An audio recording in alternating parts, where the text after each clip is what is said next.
Hello viewers, welcome to my channel Fable Frame 103. Everyone enjoy the story nicely. Let's get started. Today's narrative revolves around the main character, who uncovers a shocking truth about his marital life. He was profoundly stunned to see his wife in an intimate moment with another man. She had left the main character's family behind and eloped with her paramour. Now, let's delve into the story. Jim and I had just finished our day's shift at the plant, and we were driving back home together in my car. We always commuted together whenever our work shifts coincided, and this week it was my turn to use my car.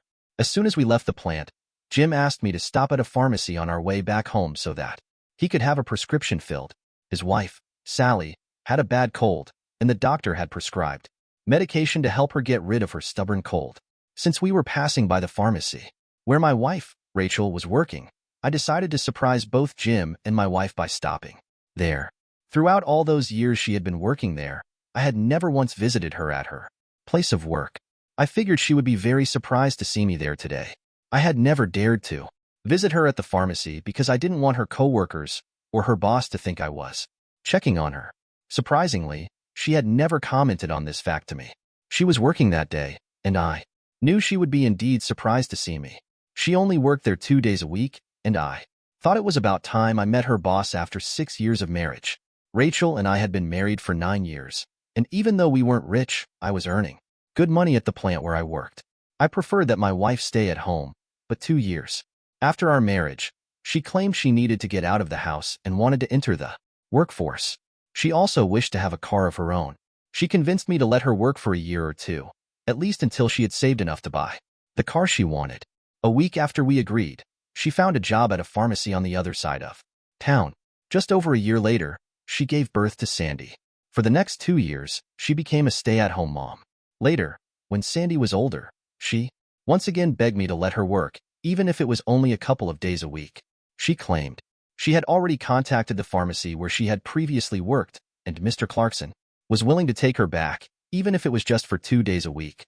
I finally agreed, and she arranged for her mother to take care of Sandy on those days.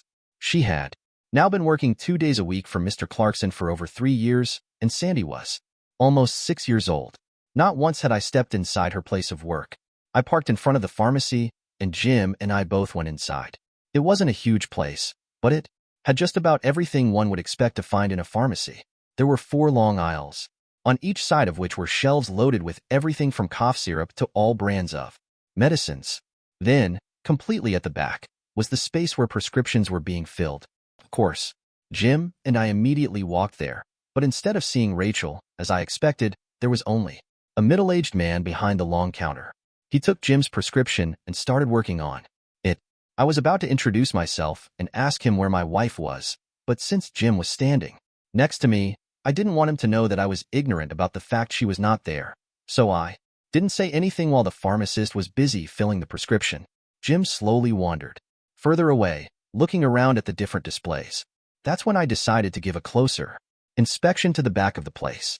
As soon as I looked over the counter behind the pharmacist, my eyes fell on a desk near the wall. On it rested a framed picture of a girl who appeared to be about 7 or 8.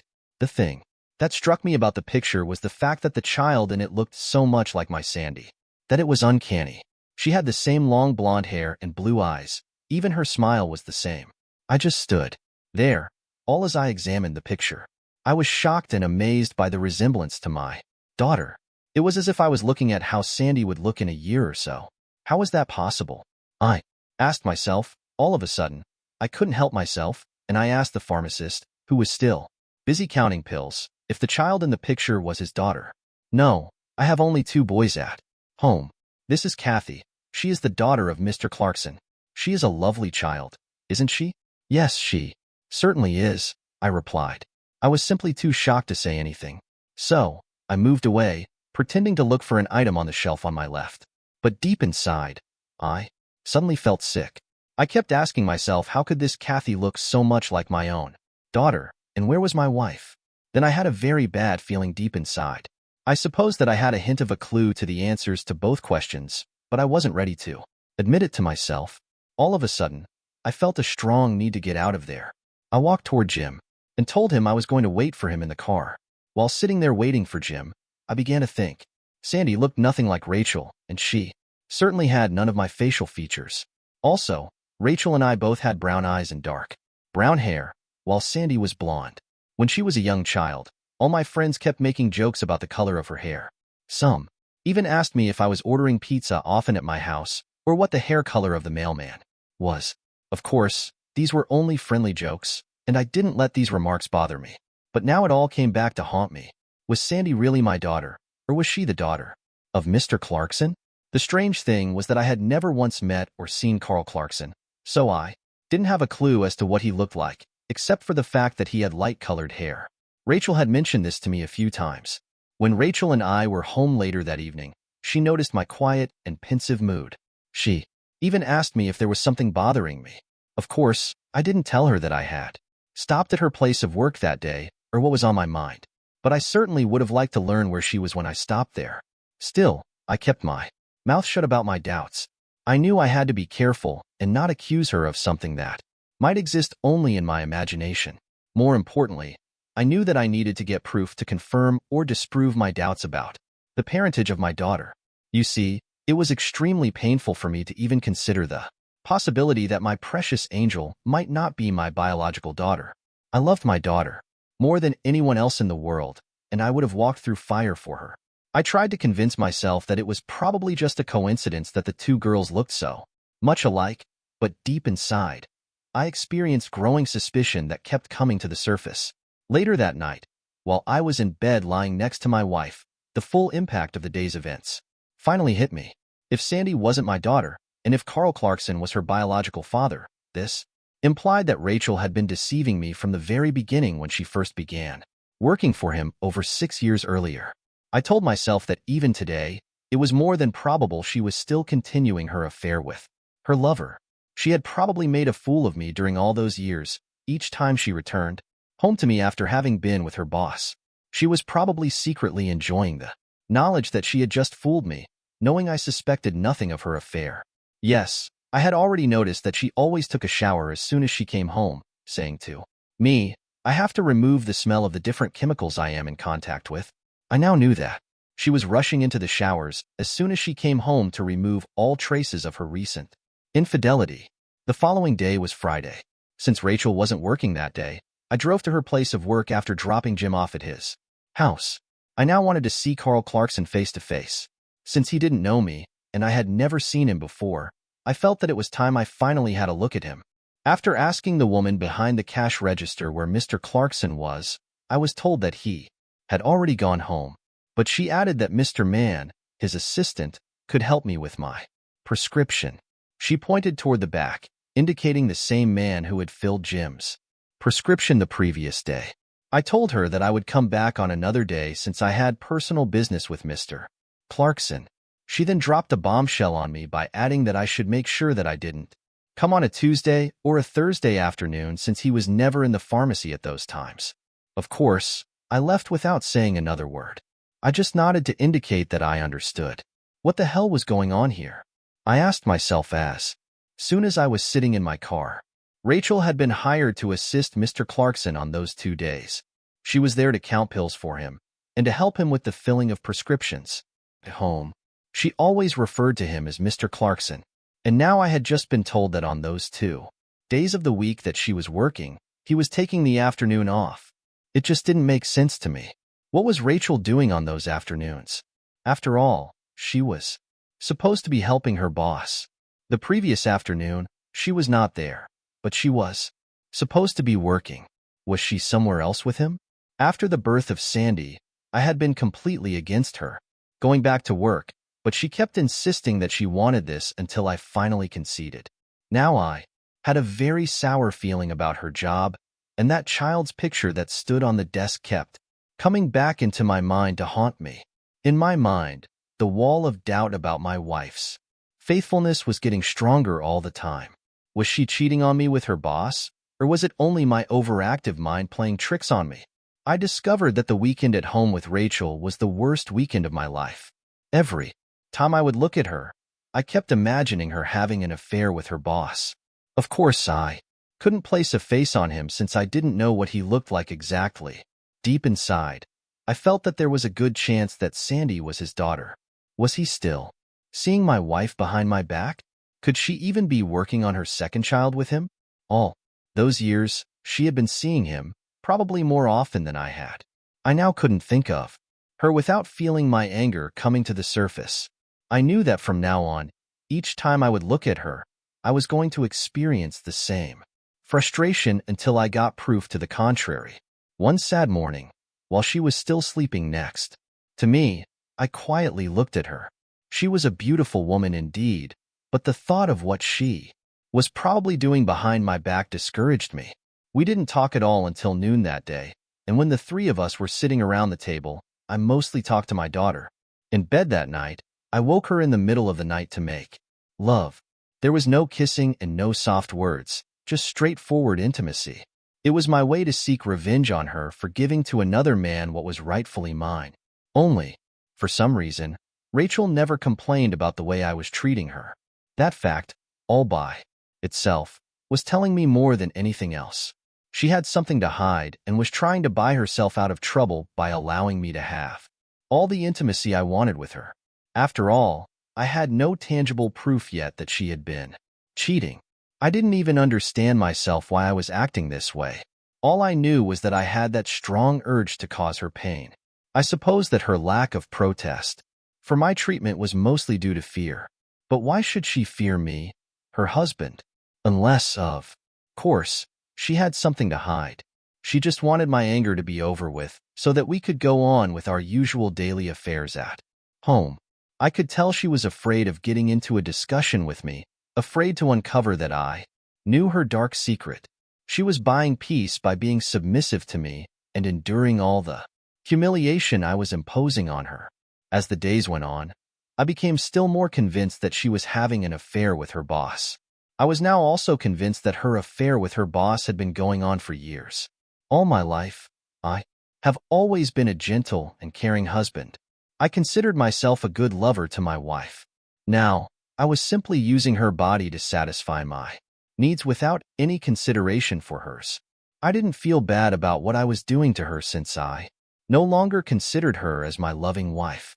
I suppose it all boiled down to the fact that I was trying to get a little payback from her by being selfish and rough when making love to her. The more this went on, the more I detected apprehension and fear in her expression. One evening, as she quietly sat in front of me around the kitchen table, I watched her as she quietly ate. I could tell that she suspected that I knew something about her affair with this Carl. She was now probably afraid to bring the matter into the open and have a frank discussion with me. Why was she afraid? I didn't know, since I have never been a violent man. Could it be that she wasn't ready to break up her marriage with me? She wanted to retain the security of being married to me, as well as the excitement, or was it the love of her affair with her boss? I finally decided to gather proof of her cheating. I made up my mind that I was going to take the day off on the following Tuesday and follow her to her place of work. I was pretty certain that she and her lover weren't engaging in their affair at the pharmacy, so they had to go somewhere else to deceive me. I thus planned to ask Jim to lend me his truck on that day so that I could follow her without being observed. Tuesday morning, I dressed in my working clothes just like usual. Then I drove to pick Jim up at his house. Once there, I gave him the key to my car, and I took off in his truck. I drove back to my house, parking the truck just a few houses away from home so that I could see my house easily. Half an hour later, I saw Rachel getting into her car with Sandy, and I discreetly followed her to Sandy's school, where my daughter got off. She then drove directly to the pharmacy. I parked Jim's truck on the other side of the street and waited patiently while listening to the radio. I don't know exactly what I was expecting would happen, but I just knew that something would. From where I was, I could see her red Toyota and most of the parking spaces next to the pharmacy. I was determined to stay there all day if need be. Barely half an hour after she had entered the pharmacy, I saw a black SUV driving into the parking lot and the driver parked in the space next to my wife's Toyota. A tall, well-dressed man of around 35 got out of the vehicle and entered the pharmacy using his key on a private door that opened next to the parking lot. The moment I saw him getting out of his car, I knew he was the father of the little girl I had seen in the framed picture. It suddenly hit Me, this man was probably also the biological father of Sandy. This was my wife's lover. He was the one who had been fooling me for the last 6 years. I felt a strong urge to run after him and beat the hell out of him, then go inside and beat the hell out of my wife also. But the time for expressing my rage that way had passed and gone. I was at least 6 years too late. It would have been fine to do this after she had played him the first or second time. Even then, maybe just maybe, there could have been a chance my marriage could have survived her cheating. But not after 6 years of playing him at a possible rate of 2 times each week. Now was the time to get rid of her as well as to make both of them pay for what they had done to me. Payback was definitely on my mind now. I waited patiently in Jim's truck until noon. All of a sudden, I saw the same door swing open and Rachel and the man got out of the building. They both had smiles on their faces. To someone not knowing them, they looked like a happy couple. They both got into his SUV, and they drove away. The black SUV was easy to follow, since my wife's lover seemed in no hurry. 15 minutes later, they were driving on a country road that led toward the lake. Another 10 minutes, and I watched them turning into the entrance of a nice log cottage right on the shore of the lake. I parked Jim's truck on the side of the road half a mile further, then I walked back toward the log cottage. A tall, well-trimmed cedar hedge, except for the side facing the lake, surrounded it. I thus knew that I had nothing to fear from being observed by the neighbors, since the tall hedge would give me plenty of privacy. I slowly walked around the house until I heard noises coming from an open window on the left side of the cottage. After carefully approaching the half-open window, which came to the height of my shoulders, I looked inside. It took my eyes a couple of seconds to adjust to the half-darkness in the room, but after a while, I could clearly see the shapes of a woman and that of a man on a bed. They were both naked and already enjoying themselves. Looking carefully at his face, I could now detect the resemblance with Sandy, my daughter. He had the same delicate nose that she had, and of course, the same hair and eye color. There were no longer any doubts in my mind now. Carl Clarkson was the biological father of Sandy. He had conceived her with my supposedly faithful wife. All those years, she led me to believe that I was Sandy's father, and thus, making a fool out of me. My wife and her lover must have been laughing at me. In their eyes, I was the biggest fool there could be, since I was unknowingly raising the of another man. For all that I knew, they were probably working on another child right now. But I loved my daughter. In my mind, she was still my daughter and would always be. No one was going to take her away from me, but it was still an enormous shock to watch my wife making love with another man. This is certainly not something that I would recommend to any husband. It made me extremely angry and sad, even if it did turn me on somewhat at the same time. I was at a loss as to what to do next. By now, I was crying and feeling sorry for myself. Of course, this further served to feed my anger toward both of them. At that moment, I regretted the fact that I hadn't brought a camera with me and thus had access to proof of her cheating. By now, I knew that I was going to file for divorce. I needed convincing arguments of her cheating in front of the judge and to try and get custody of Sandy. Seeing your wife, the woman that you love, secretly having an affair with another man is a devastating experience. I could no longer endure to watch them or listen to what they were saying, so I quietly walked back to the truck. Rachel came home at her usual time after work that day. She immediately went upstairs to take a shower while I finished preparing supper for the family, just like I usually did on those days she was working. We didn't talk much to one another, but we both paid much attention to Sandy, who was telling us all about her day at school. The following morning was a Wednesday, and Rachel wasn't working that day. She was in her gown and sitting at the table eating breakfast with Sandy and me. Once in a while, I caught her looking at me when she thought I was busy eating. She had a strange expression on her face. I suppose that she now strongly suspected that I knew something about her affair with her boss. I could even detect a hint of fear in her look. That evening, while she was putting away the dishes in the kitchen, I told her about a fictitious worker at the plant. He had surprised his wife with another man the previous week.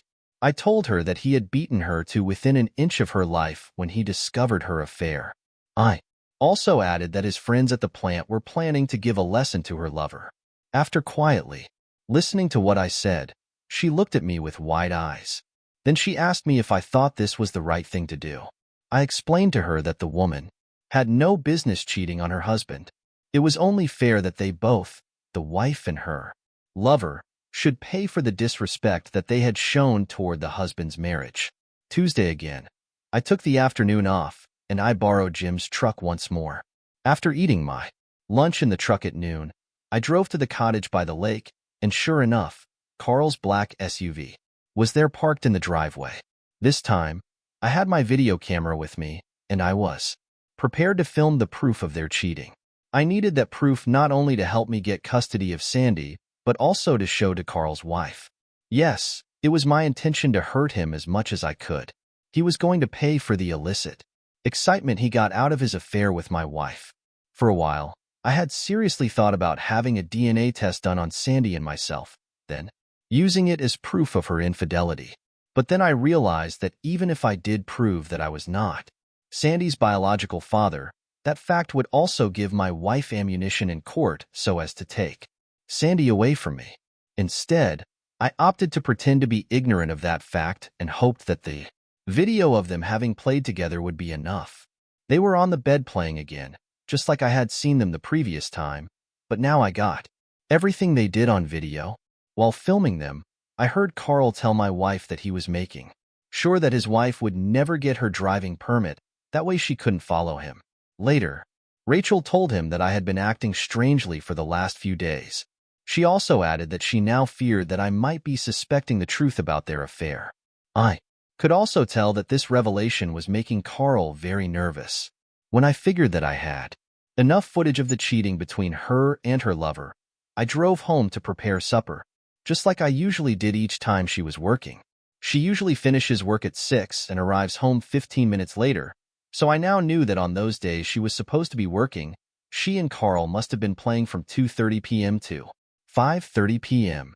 While I prepared supper for my soon-to-be broken-up family, that same evening, I made up my mind that I was going to make use of that fear they both seemed to have of me. I am not a violent man, but I suppose the story I made up about the man working at the plant, who had beaten up his wife because of her cheating, did scare the hell out of her. This, and also the fact that I was now using her body like the tool she was probably had a lot to do to contribute to the projection of that image she was now getting of me. I figured she was now biding for time for something to happen which was going to liberate her from me. She was probably looking forward to having me served with divorce papers and thus be free to run to her lover permanently. On Wednesday of the same week that I had filmed her, while we were eating supper, I talked to her again about the cuckolded husband from work. I told her that he finally had his revenge against the man who had been playing his wife. I explained to her that the woman's lover was now in the hospital. Of course, he only got what he deserved, I told her. Then, feeding even more the fire of her fear, I added that the cheated husband was filing for divorce, as well as for custody of his children. I could tell that Rachel was shocked upon hearing this. As she quietly continued eating, I could see her hands trembling. When she got home from her afternoon of playing the following day, she seemed nervous. I could read fear in her eyes. As we were eating supper, I began to ask her questions about her work, who exactly her boss was, how he looked like, how many children he had, and so on. I had never shown any interest in him before this day, therefore, my inquiring about her boss had the effect of making her feel bad and making me feel good. I even asked her what she did exactly at the pharmacy and how she liked working there. Then, so as to plant still more doubts and add more fuel to her fear, I added that I might stop by and visit her at her place of work one of these days. It was evident now that she was visibly shocked, but she didn't say anything. She just looked at me with a strange expression and slowly nodded. That weekend, I took her out to eat with Sandy. We were acting like a loving family, but even Sandy could tell that her had changed in the last couple of weeks. My daughter now always came to me with her questions and hugging, never to her mother. That evening in the restaurant, We were just about done eating when Sandy went to the washroom. Since we were alone, I took the opportunity to ask Rachel if there was something bothering her and if she wanted to talk to me about it. You know, what is the problem?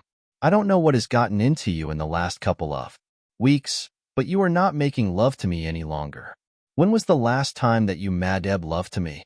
She was now looking at me with deep concern written all over her face. It was clear that in her cheating heart, she now felt a spark of remorse. But at the same time, it was evident that it was not in her plans to admit anything to me. Even if she had confessed her cheating and begged forgiveness, I certainly wouldn't have forgiven her. It was way too late for that now. What she had done to our marriage, to me, and yes, to Sandy also, was impossible to forgive.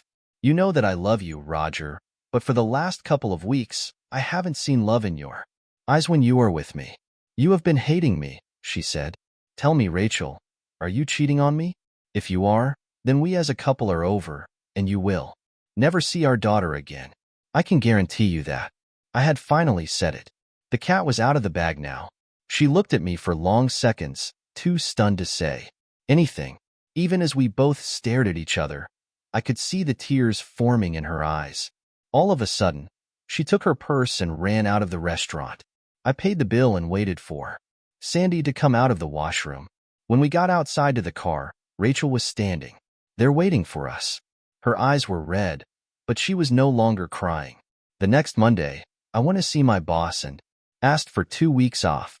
He was reluctant at first to give them to me, but when I explained that I had a family crisis, he finally agreed. That same afternoon, I drove to Carl's house. Once I was parked in front of his house, I remained seated for long minutes, thinking about my next move. I didn't know exactly what I was going to do, but I figured that it was time for me to meet his wife and tell her what the score was. I could see her in the backyard near the pool. She seemed taller than Rachel, with light brown hair similar to that of my wife. I finally found the courage to get out of my car, and after opening the door of the fence, I slowly walked into the backyard. As I came closer to her, she was busy moving the chairs around the pool. As soon as I stood in front of her, I introduced myself. I am Roger Weldon.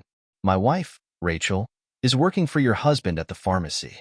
She gave me a strange look for a few seconds, then a smile appeared on her lips as she shook my hand. Yes, of course. I have heard of Rachel. I have never met her, but my husband does mention her sometimes. I am Claudine Clarkson. She was smiling at me as we shook hands, and I could tell she had a pleasant personality. I then realized that she knew nothing about her husband's affair with my wife. Of course, what I was about to say to her was going to be devastating, but there was no way around it.